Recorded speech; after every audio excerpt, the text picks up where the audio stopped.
అధ్యక్షులు మందకృష్ణ మాదిగ గారి పిలుపు మేరకు 30 సంవత్సరాల పోరాటం.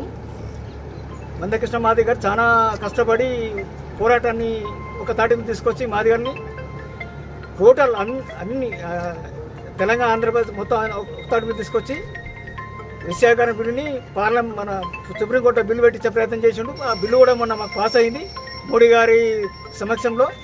మోడీ గారు వచ్చారు, మా మీటింగ్ మోడీ గారు వచ్చి బిల్లు కంప్లీట్ చేశారు. సందర్భంగా ఈరోజు మందకృష్ణ మాదిగ గారి చిత్రపటానికి పాలాభిషేకం చేస్తూ ఇక్కడ నుంచి బస్టాండ్ వరకు ర్యాలీ చేస్తున్నాం. ఇది మా ఏబిసిడి గత 30 సంవత్సరాల నుంచి పోరాట ఫలితంగా సుప్రీంకోర్టు జడ్జిమెంట్ వచ్చింది కదా, దాని గురించి ఈరోజు విజయోత్సవంగా అన్ని కులాలు ఏకతాటికి వచ్చి విజయోత్సవ ర్యాలీ జరపడమైనది.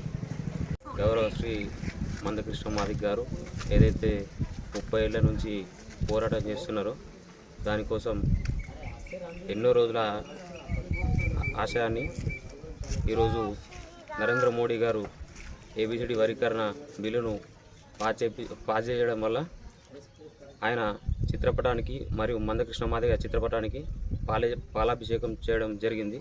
అలాగే బీజేపీ ఏదైతే వాగ్దానం అయితే ఇస్తుందో దానిపైన ప్రతి ఒక్కరూ గుర్తుపెట్టుకోవాలా. ఏంటంటే ప్రతి ఒక్కరూ బీజేపీ ఏం చెయ్యది, ఏం కాదు అని అనుకుంటారు.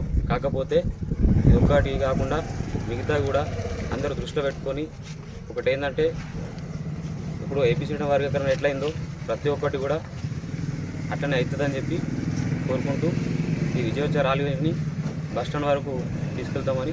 30 సంవత్సరాలుగా గౌరవనీయ మందకృష్ణ మాదిగ గారు ఏదైతే ఎస్సీ వర్గం కోసం నిరంతరం పోరాటం చేసి అలిపేరు గారిని పోరాటం చేస్తూ ఏదైతే మాదిగలు ఉపకులాల తరఫున వారు ఎన్నో అడ్డంకులు అధిగమించి నిరంతరం వీళ్ళ పక్షాన పోరాడుతూ ఈరోజు 30 సంవత్సరాల సుదీర్ఘ ఒక పోరాటానికి ఈరోజు వారి ఆధ్వర్యంలో అలాగే నరేంద్ర మోడీ సహకారంతో ఈ యొక్క సమరానికి ముగింపు పలికారు.